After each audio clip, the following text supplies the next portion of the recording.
मेरा नाम wing commander अभिनंदन है। मैं भारतीय वायुसेना में एक लड़ाकू विमान चालक हूँ। मैं टारगेट ढूंढने की कोशिश कर रहा था। आपके एयरफोर्स ने मुझे गिराया। उसके बाद मुझे अपना जहाज छोड़ना पड़ा था जो टूट गया था, और मैंने इजेक्ट किया।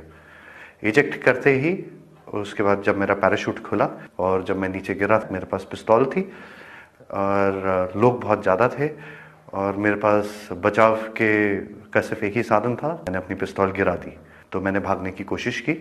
मेरे पीछे लोग आए थे, उनका जोश काफ़ी ऊंचा था। उसी समय पाकिस्तानी आर्मी के 2 जवान आए एंड उन्होंने मुझे बचाया वहाँ से। पाकिस्तानी आर्मी के एक कप्तान थे, वो आए, उन्होंने मुझे इन लोगों से बचाया, मुझे और कुछ होने नहीं दिया। फिर वो मुझे अपने यूनिट तक लेके गए जहाँ पे मुझे फर्स्ट एड दिया गया एंड फिर उसके बाद मुझे हॉस्पिटल ले जाया गया जहाँ पे मेरी जांच हुई और मुझे और एड दिया गया। पाकिस्तानी आर्मी जो है वो बहुत ही प्रोफेशनल सर्विस है। I see peace in it. I have spent time with the Pakistani army. I am very impressed. Indian media बात हमेशा बढ़ा चढ़ा के कहती है।